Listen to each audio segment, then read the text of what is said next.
Kun, Part 2, Chapter 8, The Gathering Storm at Shaolin. The sun had not yet claimed the sky. At 5 a.m., the world was still washed in pale blue shadow and slow-moving mist. The only sound was the soft, rhythmic whisper of a broom. A low-ranking elderly Shaolin monk, his head shaved, long gray, whitened beard flowing with the wind, and robes humble, swept the ancient stone steps leading to the temple, his movements a meditation in the dawn's quiet peace. The wind stirred the high branches of the pines, and the first sliver of gold began to bleed over the eastern ridges. A procession emerged from the mist, moving with desperate purpose. Grandmaster Wok of Sword Mountain led them, his face etched with a grief so deep it seemed to crack his stoic facade.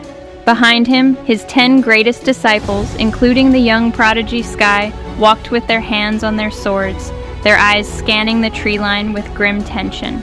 At the center of the group, 4 disciples carried a makeshift stretcher. Upon it lay Kenny, his body broken and bleeding, his breath a wet, shallow rasp. He was not dead, not yet. They were met at the temple entrance by Grandmaster Yu, the leader of the Shaolin monks who had emerged at the commotion. His calm presence was a stark contrast to the frantic energy of the newcomers. Grandmaster Yu, Wok's voice was rough, stripped of all its authority, leaving only a father's desperation.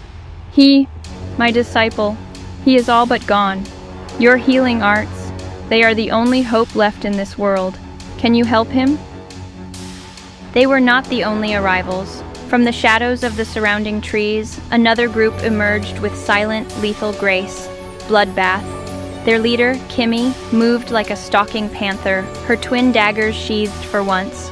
A dozen of her most cold-eyed assassins fanned out behind her, their presence dropping the temperature further. They did not draw weapons, they simply observed, their eyes scanning the scene with clinical disinterest. They had not come to fight. They had come to witness the aftermath of the man who had humbled Sword Mountain.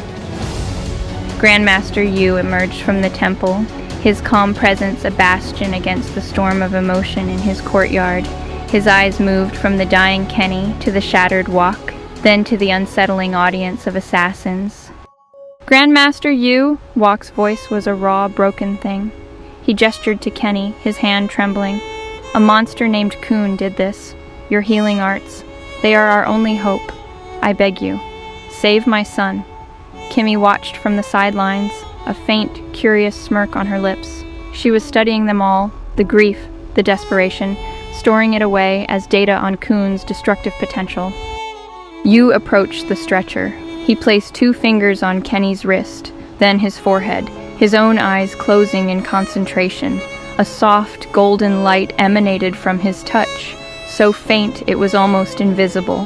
The Shaolin monks surrounding them held their breath. Chapter 9, The Price of a Life. After a long, tense moment, Yu opened his eyes. The light faded. He looked at Wok, his expression filled with a profound and gentle sorrow. I can save him, Yu said, his voice quiet but clear in the hushed courtyard.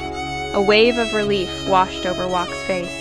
But Yu continued, his next words dashing that relief into a new kind of despair. But the damage is too profound. The techniques that will stabilize his life will sever the pathways of his chi. The energy that made him a warrior, it must be sacrificed to keep his heart beating. He let the devastating truth hang in the cold air. He will live, Grandmaster Wok, but he will never hold a sword again. He will not walk. His body will be as fragile as an old man's, confined to a wheelchair for the rest of his days. This is the price. The silence that followed was heavier than any blow. The disciples stared in horror. Cliff's hand found Letha's, their grip tight. To a warrior of Sword Mountain, such a fate was a fate worse than death. Kimmy's smirk widened almost imperceptibly. It was a more fascinating outcome than she had anticipated. The message was clear. Cross Kun, and even survival meant utter ruin. Wok looked down at Kenny's ashen face. The choice was an impossible torment, a clean death with honor, or a life of helpless existence. Tears, cold and final, traced paths through the grime on the old master's face. He looked at Yu, his voice barely a whisper. Do it. Shaolin Temple was a sculpture of stillness in the brittle morning air. The only sound was the soft, rhythmic swish, swish of an elderly monk's broom. All other eyes were fixed on the center of the courtyard, where Kenny of Sword Mountain lay dying. Grandmaster Yu's hands glowed with a soft, golden light, poised to perform the mercy that would save Kenny's life but end his future. "I will grant him peace," Yu declared, his voice heavy with fate. A shadow moved on the temple roof. Regad, a young man barely into his 20s with a wild glint in his eyes, watched. He was a former Shaolin novice, known for his prodigious talent and reckless defiance. He saw Yu's act not as mercy, but as a betrayal of a warrior's spirit. If he is to die, let it be by the blade, not by slow decay, he thought. With a flick of his wrist, he sent his dagger, swift fang, screaming down toward Kenny's heart, a brutal challenge to his old master's decision. The blade was a silver streak too fast to follow. Chapter 10. The Unseen Hand. From below, the old sweeping monk's broom gently nudged a dried leaf on the ground. It shot upward with the force of a crossbow bolt, intercepting the dagger's path with a precise whip. It didn't stop the blade, but turned it just enough. The dagger sliced through Kenny's sleeve and buried itself in the wooden stretcher, a hair's breadth from his skin. Kimmy of Bloodbath saw the attack. Her instincts ignited. Her twin swords, Viper's Kiss and Widow's Wail, were in her hands in a flash of steel. She lunged, her own blade sweeping up to block, but she was a moment too late. In her mind, she had deflected it. She felt the wind of the dagger's passage, saw it lodged harmlessly. The victory was hers. "You dare?" she screamed, her voice cutting the silence. Regad dropped from the roof, landing with a cocky grace. He was young, brimming with arrogant energy. "I do," he said, a smirk on his face. "I dare to give a warrior a real end." Fury consumed Kimmy. She became a whirlwind, her swords moving in a blur of lethal motion. She flew into the air, her twin blades combining into a strike that slammed into the earth. The ground shook violently. A massive crack split the courtyard floor, racing up the temple wall with a sound of tearing stone. Regad didn't even draw another blade. He was playing. He moved with infuriating ease, dodging every strike by a millimeter. He leaned back as her sword tip whistled past his nose. He sidestepped as her other blade shattered the ground where he'd stood. He was a ghost, taunting her. "This all?" he laughed, spinning away from another furious combo. "I expected more from the legendary Bloodbath," Kimmy screamed, her power escalating into raw, uncontrolled fury. She gathered energy for a final annihilating blow. "All right, enough games," Regad said, his smile fading. He didn't move. He simply flicked his wrist. A single dagger, Starfall, appeared. It didn't fly. It vanished and reappeared instantly halfway to Kimmy, moving at a speed that sealed reality itself. The air screamed as it split. Kimmy saw it coming and knew, with absolute certainty, she was dead. Her swords felt like lead in her hands. But then, a small, ordinary rock, kicked up from the courtyard by the old sweeper's broom, shot upward. It struck Kimmy in the center of her back. It didn't hurt. It unlocked a dormant power, a hidden genetic trigger. Dragon's awakening erupted within her. Time seemed to warp. Her swords moved on their own, crossing in a blinding X of crimson energy.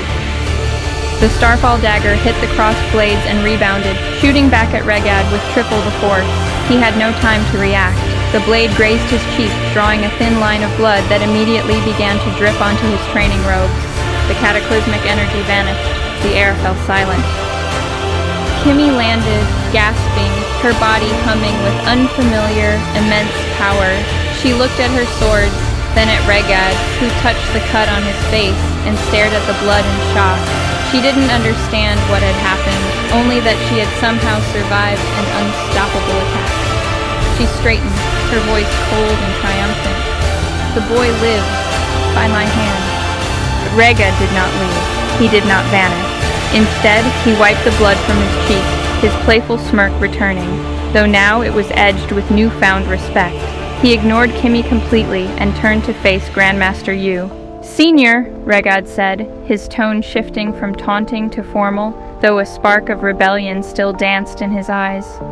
I see your hand in this. You would rather break a strong blade than see it snapped in battle." He shook his head, but there was no malice in it, only the frustration of a brilliant student who disagreed with his teacher's philosophy. "You always were too soft." Grandmaster Yu's stern expression softened almost imperceptibly. He looked at the young man before him, not as a threat, but as a wayward, gifted disciple. "And you, Junior, always moved faster than your wisdom. This was not about breaking a blade. It was about saving a life, a concept you will hopefully understand one day." Their exchange was brief, a lifetime of unspoken history passing between them in a few words. Regad gave a short, respectful bow of his head, not an apology, but an acknowledgement. Then, and only then, did he turn. With a final, unreadable glance at the old sweeper, a look that held a hint of curiosity and understanding, he leapt back onto the roof and was gone. To everyone present, Kimmy was the hero. She had faced a devastating assassin and saved Kenny through sheer power. The tension broke, and the courtyard erupted into relieved murmurs. Chapter 11. The Weight of a Secret. The Shaolin courtyard had settled into a fragile quiet. The Moonlight Sector, led by their veiled princess, had established a perimeter, their presence a silent offer of solidarity. The immediate crisis had passed, but a thick, unspoken tension remained. Young Sky found Grandmaster Wok standing apart from the others. His broad shoulders slumped as he stared at the deep crack Kimmy's power had torn in the sacred stones. Sky approached silently. He stood beside his master, not speaking, simply sharing the weight of the silence. After a long moment, Wok's voice, gravelly with exhaustion and grief, broke the stillness. "He will never hold a sword again," Wok said, the words not a lament, but a stark, painful fact spoken to the air. "He is alive, Master," Sky replied, his own voice calm, a counterpoint to Wok's anguish. Wok finally turned his head, his eyes, usually sharp as flint, now clouded and weary. Because of her, Kimmy, of all people. He shook his head, unable to reconcile the debt. "I saw her move. I saw her power. It was unnatural, like a dam breaking." This was the opening. Sky knew the conversation had to happen. The truth, or at least a part of it, needed to be shared. "It was not entirely her own, Grandmaster," Sky said, his gaze fixed on the fissure in the ground. Wok's eyes narrowed. "What do you mean?" "The fight was not what it appeared," Sky began, choosing his words with the precision he used in his forms. "Regad's first dagger, Swift Fang, its trajectory was a perfect kill shot. It should not have missed. I saw it embed in the stretcher," Wok grunted. "A lucky graze." "It was not luck," Sky stated, his tone leaving no room for doubt. "A dried leaf intercepted its path. It struck the flat of the blade and altered its course by precisely 3 degrees. The probability of such an event occurring by chance is 0. It was a guided intervention." Wok fell silent, his brow furrowed deeply. He was a man of direct force and honorable combat. The concept of a leaf guiding a dagger was alien to him. "A leaf? You are certain?" "As certain as I am of the forms of our art," Sky replied. Then, during the final exchange, Regad employed a technique I have only read of in the oldest texts. Starfall. It phases through space. It is unblockable by any conventional means. Kimmy was moments from death. Wok's face grew grim. He had seen the aftermath, the sheer destructive power, but had not understood the mechanics. And yet, she blocked it. "She did not block it," Sky corrected softly. "She was enabled to deflect it. A rock, kicked up from the courtyard, struck her on the Dume meridian at the exact moment of the technique's release. The impact triggered a dormant potential within her, a surge of energy her bloodline carries but cannot naturally access. It was a key turning in a lock she did not know she possessed." Sky turned to look directly at his master. The rock's trajectory was also perfect, surgical. It was not random debris from their fight, it was aimed. Grandmaster Wok stared at his young disciple, his mind struggling to process the implications. The grief for his son was now mixed with a cold, dawning awe and a thread of fear. He had witnessed a miracle, and Sky was telling him it was engineered. Who? Wok finally breathed, his voice barely a whisper. Who has such power? To use a leaf and a stone as weapons? To play with forces like that? Sky hesitated. He had promised himself he would not reveal the sweeper. Not yet. The man's anonymity was a shield Sky felt compelled to respect. I do not know his identity, Sky said, which was technically true. He did not know for certain, though he strongly suspected. But his actions were not hostile. He is a guardian, a hidden defender. He used the combatants as pieces on a board to achieve his desired outcome, Kenny's survival. He manipulated circumstance itself. Wok absorbed this, his jaw tight. The idea that his son's life had been saved not by a hero, but as the result of a hidden puppet master's calculation, was a bitter pill to swallow. So Kimmy, Wok began, believes the power is her own, Sky finished. She believes she achieved victory through her own will and strength. She does not know she was an instrument. A long silence stretched between them, master and student, bound by a terrifying secret. We speak of this to no one, Wok said finally, his voice firming with the tone of command. Not to the Shaolin, not to the Moonlight Sector, and especially not to her. This guardian, whoever he is, operates from the shadows for a reason. To reveal his game could make us all targets. Sky nodded. I understand. Wok placed a heavy hand on Sky's shoulder. You have eyes that see the world as it truly is, my boy. That is a gift and a burden. Keep watching. As Wok walked away to rejoin his son, Sky was left alone with the truth. He had shared the facts of the battle, but the deepest truth, the figure of the old monk with the broom, remained his alone. He looked across the courtyard to where the man was once again sweeping, a picture of humble insignificance. The battle between Regad and Kimmy was over, but the hidden war, the war of unseen currents and manipulated fates, had just begun, and young Sky knew he was now one of its few soldiers. Chapter 11. The Language of the World. The dawn air in the Shaolin courtyard, usually a medium for prayer and the scent of incense, turned to glass. It did not happen slowly. One moment, it was a normal morning. The next, the world hardened. The lowly sweeping monk ceased his work. He did not look up, but his entire being, every ounce of his immense hidden power, focused on the young prodigy 50 paces away. Young Sky felt it. It was not a threat. It was a question, written not in words, but in the sudden, immense pressure of the universe itself. It asked, "Do you understand?" Sky turned. He did not assume a stance. He simply became still, a perfect mirror of the sudden silence. His answer was his presence. I do. The first stanza, air and leaf. The old man flicked a single, withered leaf from the bristles of his broom. It was a dismissive, idle gesture. The leaf did not flutter. It shot. It became a green dagger, humming with compressed air, moving faster than an arrow. It wasn't aimed to kill, but to measure, a scalpel testing the patient's reflexes. Sky's hand was already moving. He did not swat the leaf. He plucked a falling pine nut from the air beside him and flicked it. The nut met the leaf dead center. There was no explosion, only a silent, perfect cancellation. The leaf and the nut disintegrated into a tiny puff of dust, their energies annihilating each other utterly. The second stanza, earth and stone. The cult master's toes curled inside his worn sandals. The ground beneath Sky's feet did not tremble. It convulsed. A single flagstone, the size of a shield, erupted upwards with the force of a volcanic blast, aiming to launch the boy into the sky. Sky's foot came down, not a stomp, but a stamp of authority.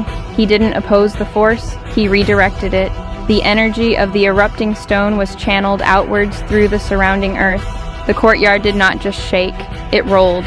A wave of stone and dirt radiated out from Sky in a circle, like a pebble dropped in a pond, cracking the walls of the temple and sending nearby monks stumbling. The central flagstone settled back into place, perfectly level, as if nothing had happened. The third stanza, the trees lament. A guttural groan tore through the air. The ancient oak tree beside them, centuries old, bent as if in a hurricane. Under the cult master's will, it was not the wind, but the tree itself that attacked. Two massive branches, thick as pythons, tore themselves from the trunk and became living whips, cracking through the air to crush Sky between them. Sky did not dodge. He brought his hands together in a thunderous clap. The sonic force of the impact was not a sound, but a blade. A visible shock wave shot out, severing both branches cleanly at their base. They crashed to the ground, their momentum killed, as the great oak shuddered, a raw, weeping wound now marring its side. The fourth stanza, the river's fury. A water basin for the birds shattered. The water did not spill, it coalesced. It became a swirling vortex in the air, mixing with dust and sand, forming a grinding liquid saw blade 10 feet across. It shot toward Sky, howling, ready to shred anything in its path. For the first time, Sky moved from his spot. He took a single, sliding step back. His hands wove in a complex pattern, not fighting the vortex, but spinning it. He took control of its rotation, accelerating it, compressing it. The grinding saw blade shrank, condensing into a single, hyper-pressurized ball of mud and water no larger than a pearl. It hovered for an instant, humming with catastrophic energy, before Sky flicked his wrist. The pearl shot downward, drilling a perfectly round, bottomless hole into the courtyard floor before vanishing into the earth with a deep, subterranean thump. The fifth stanza, the mountain's heart. The cult master's eyes widened. A flicker of something he had not felt in decades. Not fear, but sheer, unadulterated shock raced through him. This boy was not just powerful, he was flawless. He was answering every line of the world's poetry with a perfect couplet of his own. For the first time, the old man used his hands. He raised them, palms open to the sky. Every loose element in the courtyard, every stone, every grain of sand, every splinter of wood, every drop of water, rose into the air. It was not a storm, it was a constellation of destruction, a billion tiny particles, each one sharpened by his will and aimed at young Sky. He was going to erase him from existence. Sky looked at the maelstrom. He did not panic. He smiled. A small, serene smile of understanding. He breathed in, and then he exhaled. It was not air that left his lungs. It was a wave of pure order. The wave did not collide with the constellation of debris. It unmade it. Every particle, every stone, every drop of water simply stopped. It lost its energy, its intent, its malice. The countless pieces hung motionless in the air for a single, breathtaking second, glittering in the dawn sun. Then they fell. Not as a crash, but as a gentle rain, pattering softly on the shattered courtyard. Silence. The earthquake stilled. The wind died. The great cult master stood, his hands still slightly raised, his ancient heart hammering against his ribs. He stared at the boy, who now stood amidst the wreckage, calm and untouched. He had thrown the language of the world at him, and the boy had not just understood it, he had improved upon it. He had never in all his long centuries of life encountered such a thing. Power, yes. Genius, often. But this was something else. This was a level of perfection that should have been impossible. This boy, young Sky, didn't just wield power, he commanded the very principles that governed it. For 10 years, he had believed himself the last true master, a titan walking among insects. Now he saw another titan, one he had missed because the boy was silent. He did not radiate power. He was a vortex of it, absorbing all possibility and giving nothing back. A slow, deep awe settled in the cult master's chest, cold and exhilarating. The game he thought he understood had just been completely reinvented. He had been so focused on the raging storm of his grandson, Kun, he had entirely missed the silent, bottomless ocean that was his other grandson, young Sky. Picking up his broom, the cult master resumed his work. Swish, swish, but his mind was no longer on the world at large. It was focused on the young Grand Master, standing 50 feet away. A new piece was on the board, and it was the most powerful one he had ever seen. Sincerely, my daughter Celine.